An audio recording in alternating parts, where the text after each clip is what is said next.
안녕하세요. 계좌10 대표 정현입니다. 주택담보대출 금리가 6%라는 기사가 나왔습니다.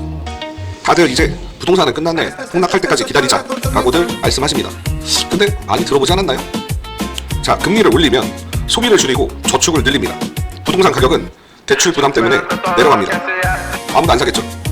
물가도 수요가 줄어드니 내려갑니다.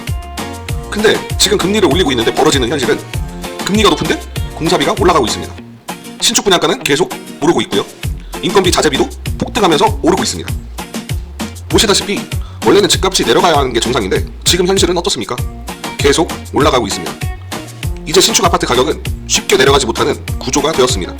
대신 구축은 시간이 지날수록 점점 가격이 내려가고 있습니다. 왜냐? 인구가 점점 줄고 있기 때문입니다.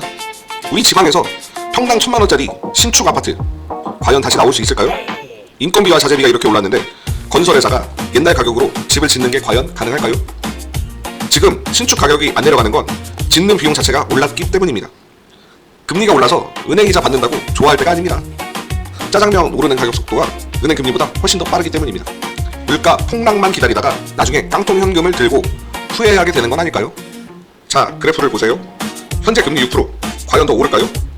저는 확신할 수는 없지만 금리가 여기서 더 치솟으면 우리나라는 망합니다. 자, 예를 들어 1998년 IMF 위기가 왔을 때 금리는 16% 이상 폭등했습니다.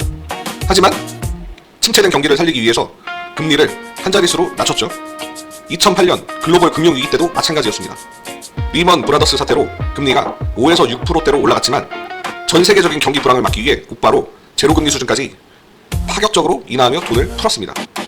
현재 대출 금리가 6%대에 머물면 가계는 이자 갚느라 쓸 돈이 없어집니다.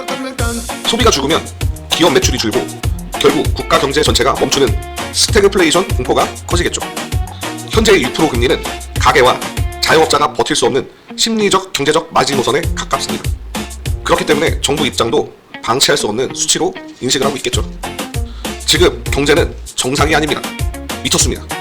그래서 정부는 일단 금리를 올리고 지방 미분양의 혜택을 줘서 건설 회사도 살리고 은행도 살리는 정책을 선택한 것 같습니다. 시간이 지날수록 지방 인구는 소멸 중입니다.